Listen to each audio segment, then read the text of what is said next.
Well, welcome back to Truth Be Told, where we dive deep into the mysteries, the unexplained, and the downright chilling. Today we are joined by one of Europe's most respected paranormal investigators, Dr. Ciarán O'Keeffe. Known for his work on Most Haunted and Paranormal Lockdown, Ciarán brings not only decades of field experience, but also scientific approach that challenges the myth, legends, and hauntings we think we understand. From ancient castles to abandoned asylums, Ciarán has investigated some of the most haunted places across Europe. We'll be exploring his experiences inside these legendary locations, uncovering histories behind the hauntings, and asking the ultimate question: what lingers? What really lingers in the shadows? So get ready for a journey through Europe's darkest corridors and most restless spirits. I'm Tony Sweet with The Truth Be Told. Please welcome to the Truth Be Told studios for the first time, Dr. Ciarán O'Keeffe. Oh, there he is, the rock star of the UK, right there. You know. Hello, Tony. How are you? I'm doing wonderful. Thank you so much for being here, and it's always nice to see our paranormal peers from across the pond, and it doesn't get boring for me for the United States, but it's nice to spread out the love to other parts of the world. So thank you for being here. Love it. No, I'm honored, genuinely honored. It's a privilege to be here. Thank you so much for inviting me. Well, my first thing is, you're a doctor of psychology. Is that correct? Yes, doctor of psychology, but also in that I specialize in parapsychology. And also forensic psychology as well. I know people love when I dive right into, just going into the first question about paranormal. But how does a doctor of psychology get into this world of paranormal? I know you said parapsychology, but how did you get into this world in the first place? That's a really good question. I guess I've always been fascinated by ghost stories. Even as a child, a young boy, I was a voracious reader of classic ghost authors, M.R. James, H.P. Lovecraft, for example, and even contemporary authors, Stephen King, Clive Barker, etc., to the extent where my parents were genuinely worried about my reading habits because I was too young to be reading that sort of stuff. So that fascination was there. And then fast forward a few years, and in 1984, I saw the movie Ghostbusters, and that cemented an interest. I knew it was a movie, but I even called up Columbia University at the time that was featured in the movie to ask them about their lab that's featured in the film. And luckily, the person that answered the phone, it sounded as though she had received lots of similar calls from ignorant people, but she took pity on me because I was a young boy, and she told me about the Institute of Parapsychology in North Carolina, the one where it all started, and that used to be associated with Duke University back in the 1930s. And that sparked an interest, that wasn't just now reading ghost stories, it was learning about the science of this sort of stuff. But I was still interested in the psychology side, so it kind of started a journey of discovery in psychology and parapsychology. And actually, you're calling me from the States. I did my undergraduate degree at a liberal arts college in the States. Oh, wow. In Washington Nice. College in Maryland, about 45 minutes or so from Annapolis, that many of your listeners and watchers will know. And there I double majored in psychology and also music. But whilst I was doing the psychology, I did a lot of work down at the Institute of Parapsychology on my dissertation, which looked at paranormal beliefs and that sort of stuff. And then did a master's and PhD. And even though some of those further qualifications were around forensic psychology and kind of thinking about psychological assistance for police investigations, I still always maintained an interest in ghosts, specifically ghosts, but also the wider paranormal area. And then when I did my PhD, I focused on mediums and psychics and astrologers and that sort of thing. And then that turned into an academic career, specializing in psychology, but also the psychology of the paranormal. So delivering courses at university, and I continue to do research to this day, as well as all the media stuff as well. I love it. And you're actually well known for blending skepticism with your investigations, which I appreciate. Because sometimes here in the States, some of these stories, they go right into like, look there's one. I mean, it's like I walk into a room and I may feel a chill, but I don't see anything ever. So a lot of people are like, yeah. But how do you balance being open-minded while still keeping that scientific lens? Again, that's a really good question. I guess I need to start by clarifying when we talk about skeptic and skepticism. Please. Too often, the label skeptic is confused with the label cynic. Yeah. Cynic is very close-minded. Yeah. The same way as somebody who's dogmatic, very close-minded. A skeptic is somebody that's open-minded but questioning. And I think a lot of people, even a lot of investigators, will actually be skeptical, but they will be questioning. They will be looking at stuff and asking questions about what's happening. So we need to be aware of that. I think what's interesting for me is that through all of my training, I've been involved in the scientific study of this sort of stuff. So I'm aware of the psychology, I'm aware of the environmental explanations, and I'll go into a haunted location as a Ghostbuster, effectively, because I still love investigating, even though much of my stuff is involved in the lab.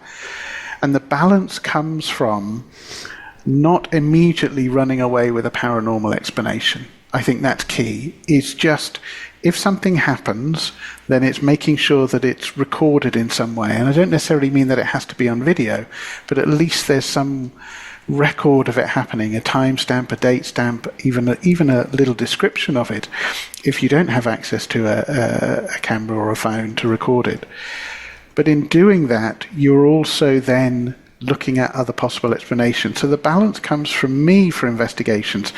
I have a list of natural explanations, depending on what the experience is, which of course can be, you can see something, hear something, feel something, all of that. So I have a list of natural explanations, and it's almost like I'm ticking off all of those. When I get to the bottom, there is a supernatural explanation, and that's kind of how I have that balance. I'm open-minded to the possibility. I would love to be able to pick up the phone and go, we got one, but I will very much approach it from a scientific perspective. Yeah, and what is some of the bigger myths? Because when you do mention a TV show or a reality show, a lot of times there's myths about ghost hunting that people often get wrong. And what do you see of being one of those television personalities that people are getting wrong? I think the biggest myth out there about ghost hunting is that you walk into a haunted location and it all kicks off. You see that happen on so many paranormal shows. And don't get me wrong, I've been part of them, myself, and I still am to an extent, and I love them. Mm-hmm. All the ones that come out of North America, there are so many of them, and I am just, such an addict when it comes to these reality shows. But the common trope is you walk into a haunted location and suddenly it happens. For anybody that knows ghost hunting, a lot of it can be just like watching paint dry. You can just be sitting in a dark location and nothing happens. And I think that is one of the biggest myths for me. The other one, of course, is around the use of equipment. People are frequently using equipment that has its purpose for something else. So an EMF meter is a classic example. That is specifically a meter for measuring electromagnetic fields, and people using it as a ghost detector. Well, that's wrong, and we continuously do that in TV shows because it beeps and it flashes and it looks brilliant. But actually, we should be using an EMF meter to show that people's experiences are real. And what I mean by that is there's research to show that electromagnetic fields can affect our brain in such a way that we may hallucinate. Well, if somebody has an experience, point the EMF meter at their head. If that's not going off, then potentially there's not EMF kind of circulating in the area that might be causing the hallucination. So if it doesn't go off, that's better than all of the flashing and stuff like that. with the caveat, I know how TV works, and we like to have all of the flashy stuff, and it all looks very scientific and lovely. So I recognize that. But yeah, I think those are the two biggest myths in my world. I love how you explain that. I think people will appreciate that.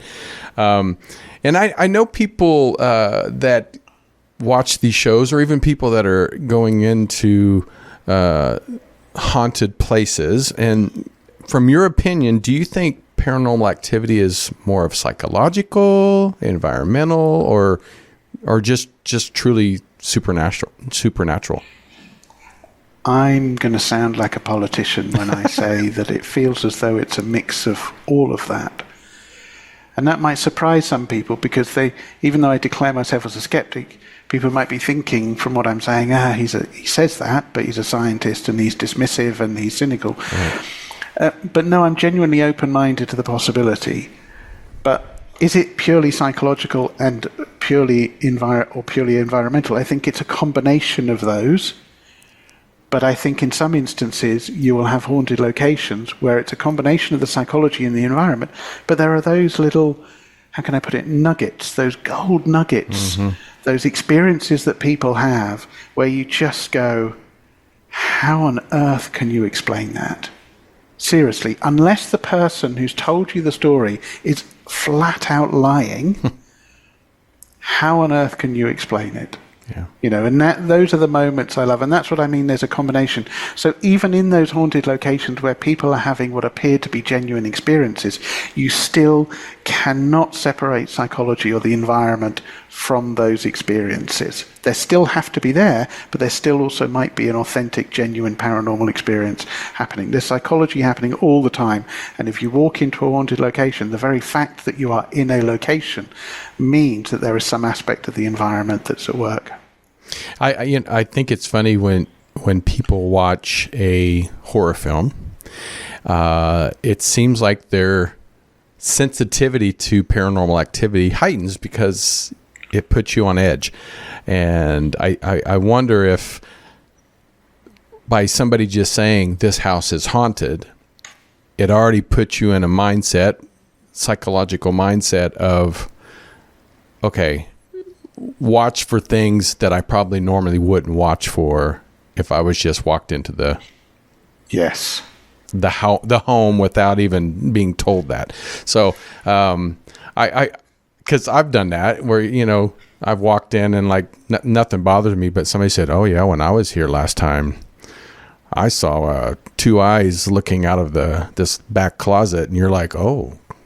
And then you start thinking about things. So that's why I feel the psychology sometimes plays a role in it. But I grew up in a haunted home where I was a child that saw an old man, harmless, but we think it was probably the guy that built the home. He was the bank owner, and so he had built this home. But I'm assuming that's what it was, because my nephew years later saw the same old man. So something like that, I nobody told me about it, like, it's haunted. It just happened. So, but psychologically, if somebody tells you something, or if you've seen a horror film the night before, I think possibly that could have been the psychology. Exactly. I think there's two things. In psychology, we talk about suggestion, and that's exactly what you're talking about, Tony. This idea that if you suggest to somebody that a place is haunted, they're more likely to misinterpret mundane experiences as being something haunting. And the classic example I would give my students is, if I tell you a location is haunted and you walk in there and you feel a breeze on the back of your neck, you may think, "Oh, there's something behind me," or "there's a spirit that's just passed behind me." If you walk into an office, in a high-rise, and you feel a breeze on the back of your neck, you're probably looking for the air conditioning unit or the open window. And that's the difference between the two. Right. Now, I also recognize there'll be investigators out there who, when they feel a breeze on the back of their neck, will be trying to discount that the window is open or that sort of stuff. That's absolutely fine. But it's just a way of illustrating suggestion. So you're absolutely right. What we say and what prior knowledge we have about an experience or a location can impact us or influence us. But I think there's also another part which you hit on perfectly, and that is the horror movie analogy that you said, kind of almost primed. And I always say, never underestimate the power of fear, because that's ultimately what it is. There's loads of research showing the impact that fear has on our body. The heart rate, our lung capacity, it increases our electrodermal activity, so our sweat response, but it also starts playing with our brain and messes with our perception. And if we have too much of it, then it can tip us over the edge. And exactly like you say, we're almost overly primed to then have a haunting experience. And it's very difficult to get away from that. And of course, as ghost hunters, we often work very, very late night. So if you combine suggestion and fear and tiredness, right, it's almost a recipe for ghostly disaster, isn't it? But also, if you think about it, also spirits, when you are your most vulnerable, spirits can feel that. It's almost like a horse that feels the rider is fearful. So they take advantage of that. So I don't know if that's possible, that those feelings combined allow spirits to come into your presence easier. What do you think about that? I think that's an interesting idea. I wouldn't buy into that at all from my perspective in terms of kind of creating an open door, but I'm going to turn it on its head slightly and kind of agree with you, but not necessarily in terms of opening the door in terms of fear, or that spirits can see that and they feed off it in some way. I'm going to argue the point in terms of the open-mindedness nature of it, is that if you have that fearful element and that suggestive element, you can become open-minded to the possibility that you're going to have an experience in that particular location. And I think open-mindedness, but also belief, can play a factor. And a classic example is, I did an investigation of a haunted warehouse in the north of England many years ago now, about 18 years ago. And the group that I was with, we started off and somebody felt a little bit odd. And I said, okay, well, let's carry on, because of course you're feeling a bit odd because we're in a haunted location investigating. And somebody just went, Ciarán, shut up. Stop with the skepticism. Tonight, can we ask you to do one thing for us? And that is to leave kind of the skeptical side and just, for one night, just become a complete devout believer that everything you experience is going to be a genuine experience. Just get into that mindset, almost like you're role-playing, but really immerse yourself. And it was an interesting experience. I thought, okay, fine, I'll give this a go. And it wasn't faking that I was believing everything. I really tried to get into that mindset of believing that there were genuinely ghosts there, and believing that every little knock, every little feeling I had, every little change in temperature, everything that happened was down to a ghost. And I tell you what, the number of experiences I had that night was immense. That's absolutely awesome. Immense. That's awesome. And I'm not saying that proves the psychology element. You could look at it and say, yeah, absolutely, that proves psychology. You could look at it in another way, and that's where I'm going to agree with you. And that is that you need to be potentially in the right mindset to have genuine experiences. And so that's what I mean. I don't necessarily buy into the idea that ghosts will feed off it, but there's an element of that in terms of you need to be in the right mindset. And I always say to people, I'm potentially the worst person to have on an investigation because things don't happen. But having that right mindset, I think, is quite key. So kind of that's a 50-50 agreement with you, if that's all right. I'll take it. It's a win for me. I told you my experience, and I feel like a lot of people in the paranormal, is a huge bubble of different genres, UFO and ghost, and I've had a UFO experience, and it did kind of really put me on this track of being in this field. And so I always ask the people that are in this, what was your experience, your first experience, not just watching Ghostbusters, but an experience of walking into a haunted place or feeling something or seeing a spirit for the first time? When was that? There are two experiences in my formative years, and they are around the same time when I was about 8, 9 years old. Oh, so you were young. Yeah, so one of them, the first one, was visiting a village in Devon, so on the south coast of England, an very old fishing village. You can't even drive into the village. You have to walk in, park your car at the top and walk into the village. It's lovely, lovely place. But we were walking near that village past a cave on the coast, and I felt a real chill down the back of my neck. I thought, this is weird. And it wasn't somebody opens the window and you feel cold. I think people know what I'm talking about if they've had this experience in a haunted environment. You feel that genuine chill. Like, this is really odd. We then walked from there up to the tourist information office within the centre of the village. And we were looking, and I was just rifling through kind of these old newspapers and these mock-up of old newspapers. And about 150 to 200 years prior to this point, there had been an incestuous cannibalistic family. Oh, wow. Who had hidden themselves, and the population of the local area dropped by close to 100 people because of this family going out in the dead of night, abducting people, taking them back to where they were hiding, and, having their wicked way and being cannibals. Now, where did they hide? In that cave that I walked by and got that chill. And I looked at it and went, oh, wow. And there was something in there that went, wow, that's really... Did I just pick up on, the remnants of that horrific family that were in that cave? Mm-hmm. Or did I feel a chill simply because it's on the coast and it's England and it's not the sunniest day, right, and the wind whipping through the cave? Did I feel that chill? And then it's pure coincidence that I happened to, so there was something, I don't know what it was, but some element of skepticism that was always there. But that was a real formative experience that just kind of instilled that fascination with ghostly experiences, to go, what if? That would be amazing.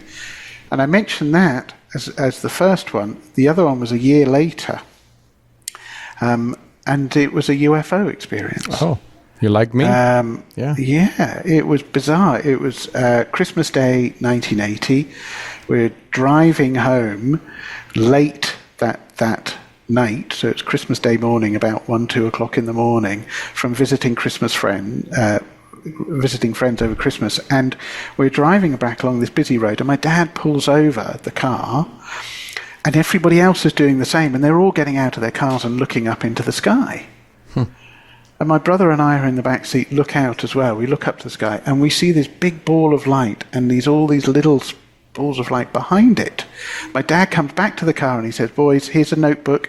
I want you to draw on it what you see so we can have a record. That's smart of your dad to do. Oh, really smart. Now, there's nothing that really happened with that experience other than it just instilled a fascination with UFOs. I didn't really suddenly go off from that point and think, oh, there's all these flying saucers and it's alien and all of that. But it instilled a fascination with the whole paranormal.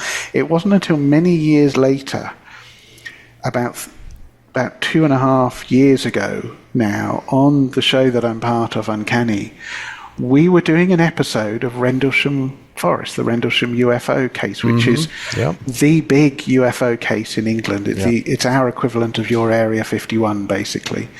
Yeah. And we were looking at that particular case, investigate it, and I suddenly went, hold on a second. And I got out a map of England, and I was looking at the road that we had taken that particular night, and it was barely a few miles away from Rendlesham Forest. Oh. And that night that we were driving back was Christmas Day night, 1980, which was the exact night when all of these military personnel, American military personnel, had this experience of witnessing it. And I suddenly thought, what are the chances that I've witnessed, some lights associated with that, amazing UFO lore? So, Yeah, those two experiences, I think, were the most influential in instilling a curiosity and a fascination with the paranormal. Yeah, it just thrilled me too. Now I want to even do more, just through your experience. And I just find it fascinating when a lot of people, especially 15, 20 years ago and before that, were very much, don't say I saw a UFO, don't say I saw a ghost. People are going to think I'm nuts. But now people are more open. And when you do mention, I do a paranormal show. Oh my gosh, it's they have their own stories. So I love when people share me their stories. So thank you for sharing that. And I did title this podcast Europe's most haunted places.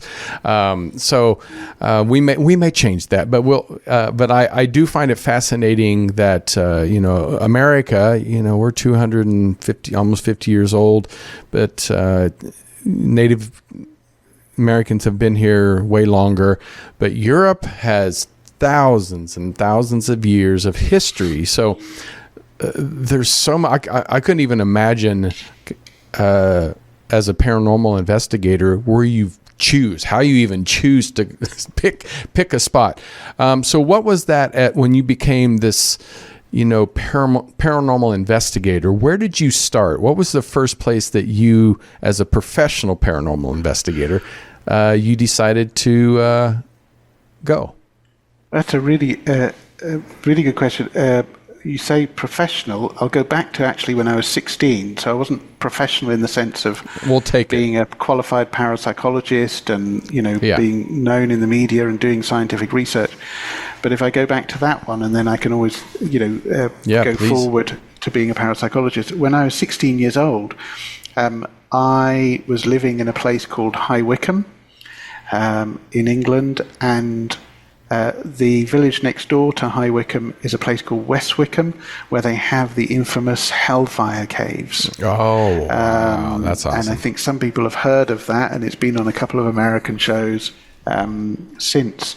But when I was 16 years old, I approached the owner of the Hellfire Caves, and also there is a huge hill next to the cave, and there's a mausoleum at the top as well. So kind of approached the owners and said, I'd love to come and do an investigation.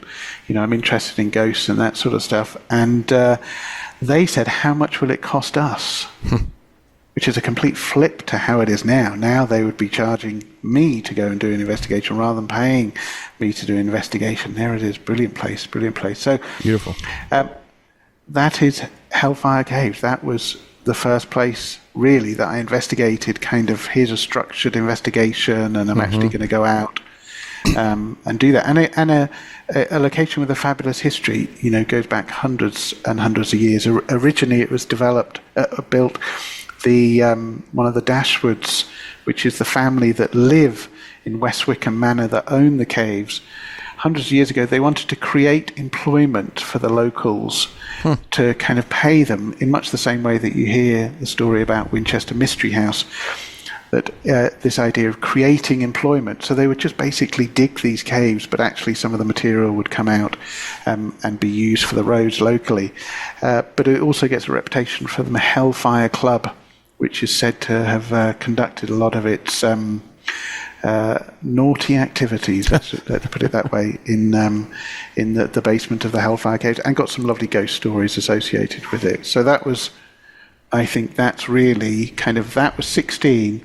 I guess the first couple of investigations that I conducted when I really became a professional Ghostbuster about 30 years ago, there are two locations that happened within a couple of months of each other that are amazing big locations. It's not like I started off small. Right. Hellfire Caves, of course, is brilliant. The two real ones would be probably Oxford Castle, which is the oldest building in Oxford. It was previously a castle, and then it became a prison. So that was one investigation. And then a couple of months after that, I was with a team of researchers from a university investigating Hampton Court Palace, which again is an amazing location. And people that don't know the history need to look it up. It's a palace just outside of London that was originally built by Cardinal Wolsey in 1514. When he died, I think it was 1529, around then, he handed it over to Henry VIII. And Henry VIII expanded it to make this magnificent building.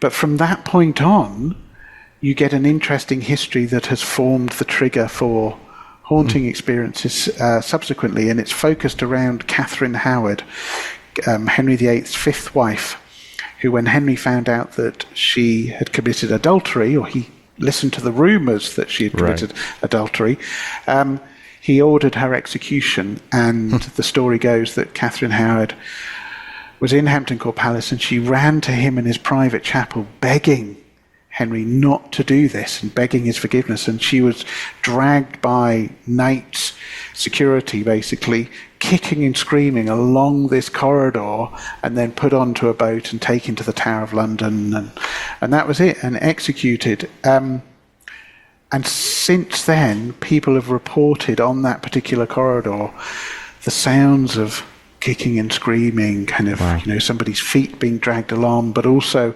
oppressive, very negative, very sad, emotional feelings as they're going across in that corridor. And I was just very fortunate to have lived in that location in Hampton Court Palace for 2 weeks. That's amazing. As part of an investigation and also a psychology experiment that we did. So when you ask me which are the first two, or which is the first one, I would put Hellfire Caves, then Oxford Castle, and Hampton Court Palace. I love that. And I wish I could say that was my first, but that was not my first. That sounds very storybook, so I love it.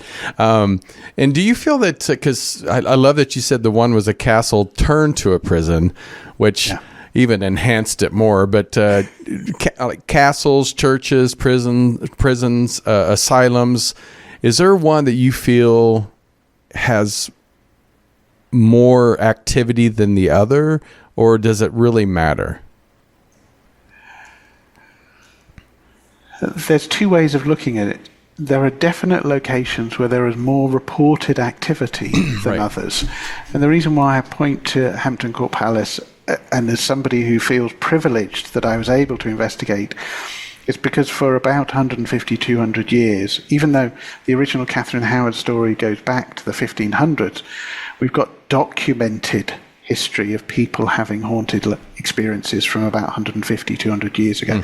From visitor books, from diaries, the curator there has accumulated all of this. So we've got a lovely consistency with that experience. So there's an example of a location where you just go, more than any other, that has so many different experiences that people have reported. So I would go, Hampton Court Palace is a key one. But related to Hampton Court Palace, Tower of London is another one, because of its history, because of the number of people who have died there and what went on there.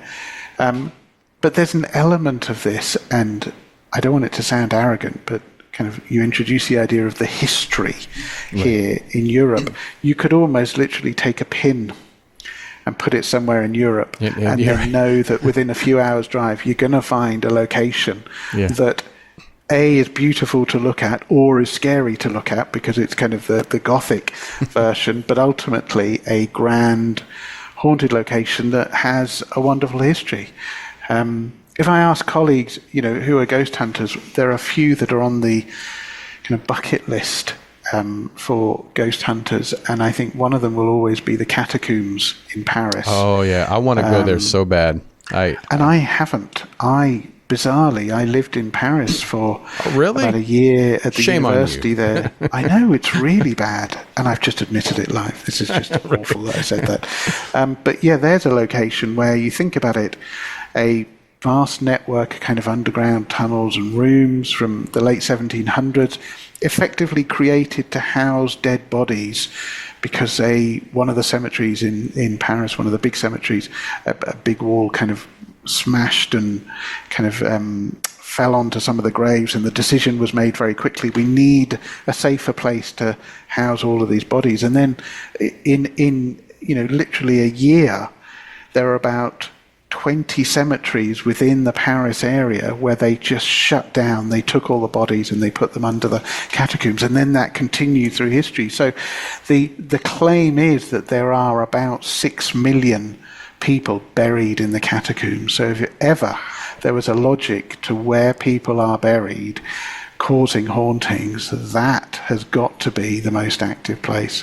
I mean, even 1% of, if it was just 1% of those, Exactly. That's a lot of spirits to, well, what is one of the most active locations that you have experienced in your, years of doing this that, you left and go, I don't know if I want to go back there, or have you? Oh, that's a good question, and my wife will laugh at that particular question because she knows that'll never happen. I'll never be in a location where I go, I don't want to go back there. That will not happen. I have, carved out a career for myself, hunting ghosts effectively, or ghost busting, however you want to put it. And I'm fascinated by it to the extent where if a ghost jumped out and shouted boo, I would not run away. I would be standing there with a clipboard asking it questions. I'd be taking it photographs. If anything, the ghost would be bored to death. So there's no locations that I have been wary about and scared enough that I won't go back. However, there is a location that I've investigated a number of times that personally I feel is probably one of the most active locations that I've been in, just because of the number of experiences that I've witnessed and how people respond to the environment. And that is a place called Battery Mirus. It is a Second World War bunker on the Channel Islands, on the Isle of Guernsey, that sits between England and France. And it was part of the occupation in the Second World War, so it's got, quite a negative history associated with it, but it's a underground bunker that is quite vast, and it has a number of tunnels and a number of rooms in it, but it has a very cold atmosphere. It's all kind of very derelict now, but the imagination runs wild with you in terms of when you think about the history and who was there and what they did to the locals in the island. But visiting there as an investigator, it is one of those locations where I have seen more experiences from people than I have in any other location. Pretty much anybody that goes in there, even if they have nothing else happen to them, they will go in there and just go, there's something about this atmosphere that's just not right. And it's different from walking into a haunted location and go, oh, this is spooky, this is scary. It's not that. It's to the extent where most people, when they go in there, when I've witnessed them, on public ghost hunts, but also private, going in with private groups and investigating, when they say it, they go, it feels like something's not right. And as they're saying it, there's that real sense of they don't want to go any further. They don't want to step in there. And that is very different. And you add on to that people hearing voices, people hearing footsteps and ominous presence, people seeing shadows, and fleeting shadows walking down the corridor, and, all of that sort of stuff. And it feels as though there is a location where you've got a lot of activity, and a lot of activity that continues to this day every time an investigator steps in. So hopefully that answers your question. No, it sure does. And I know time's running out because I know you're getting ready you're on your tours, and I don't want to keep you too much longer. But I had the chance to go to Buda Castle in Budapest, where Vlad the Impaler was imprisoned a couple years ago, and I was the same way. My spouse was with me, scared to death, but I was like, let's go. And I mean, it's dark and, wet and all kinds of stuff. And I loved it. And I've not had the opportunity to go with someone like you. I'd love to come to Europe and go on an investigation with you. Yes, next time you're this part of the big pond, do drop me a line and we can do that. We can go on an investigation. Love that. But it's funny how some people love this. And two more questions, maybe three. But so we always hear the dark side of investigation. Have you ever it just popped in my head. Have you ever had a spirit that you saw that actually had humor? Oh, yes. And with a slight caveat that I think in this country we have maybe a more of a leaning towards the less demonic side of things. So you don't see so many negative hauntings or negative responses as you might see in North America. Having said that, there are still very scary and very negative places. But yes, there was one case, and it wasn't something I witnessed, but it is one of those moments people have said to me, has there ever been anything that's convinced you? And there are a couple of things, but there's one particular experience that happened in a case that I think is one of those moments where you go, yeah, it's very difficult to explain. And it's exactly that. There's humor in it. And it's a case called the Battersea Poltergeist. And the Battersea Poltergeist was a case that happened in Battersea, which is a part of London, back in 1950s. And it is a poltergeist case that ran for 12 years. Wow, that's a long time. I think it's one of the longest running poltergeist cases, but the activity was at its peak in the first couple of years, and then it just dropped off and became less frequent as the years rolled on. But those first 2 years was excessive, and it centered around a young girl, Shirley, and her family that were there in the house and witnessed lots and lots of different phenomena. And there are some scary moments, people getting pulled off a bed, spontaneous fire, pans being thrown around in the kitchen, loud noises, awful kind of messages and scratching on the wall. So there's stuff there that is negative. But in the middle of that, there is an interesting humorous moment. And when people ask me about that case and any of the other cases, they always say, oh, Ciarán, you must be impressed with all of that phenomena. I go, no, I'm not. And there's explanations for all of that stuff. But there's not an explanation for this one moment. And that is when the family were in a room, and there are 5 of them, and they all reported a pair of slippers falling off a table and walking out of the room. Wow. Now, I could be in a situation if somebody says, I think, the slippers kind of floated off the table and landed on the floor, I'd go, well, they could have fallen off. It could be any number of things.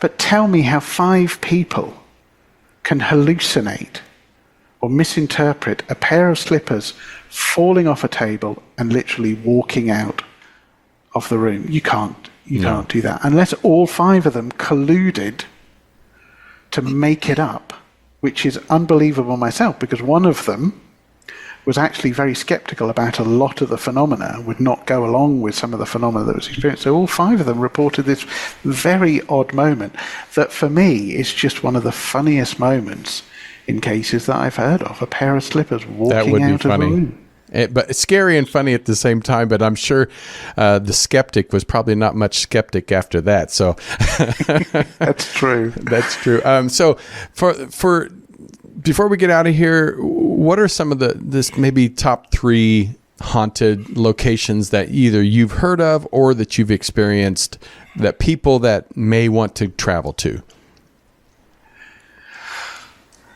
If we're talking about Europe, a number of different ones. So we mentioned about catacombs. I would say that would be in my top 3.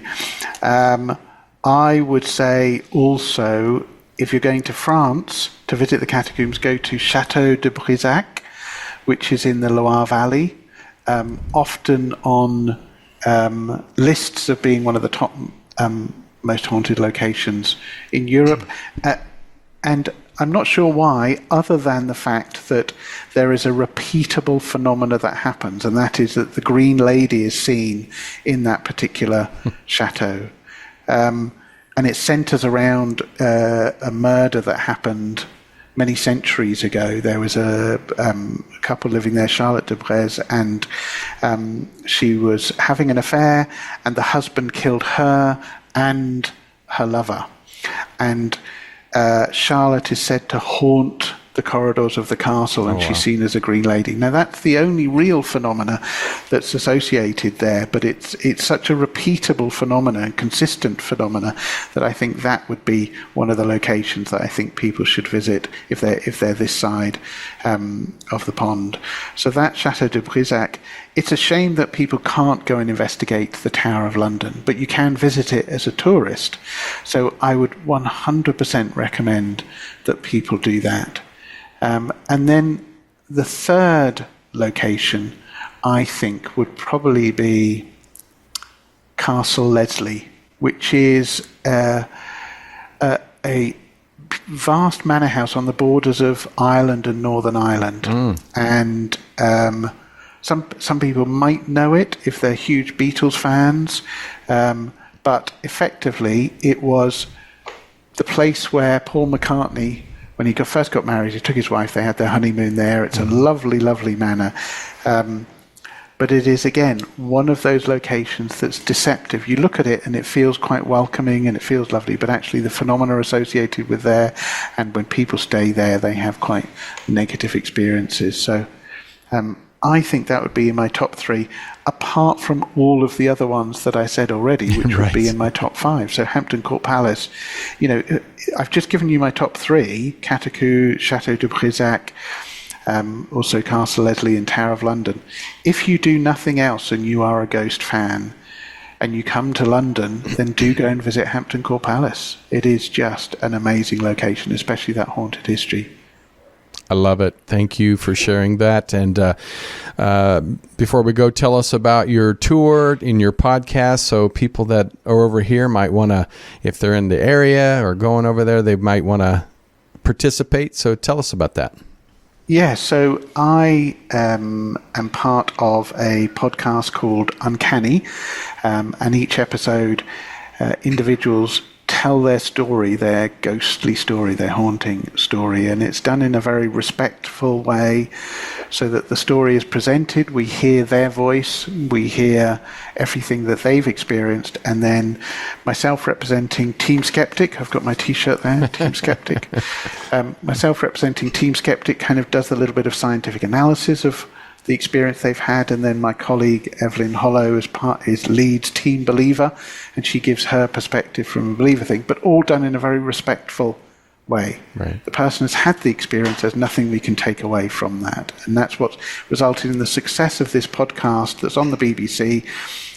We're into like 6-7 series of that, and off the back of that, it was a BBC Two television series that individuals I think can watch. I think it's got international reach, and off the back of that, we are doing a theatre tour, an Uncanny theatre tour, which started last night in Manchester in England, and it runs till the end of March. So if anybody's visiting between now and the end of March, do look out for Uncanny tickets and the Uncanny Theatre Tour.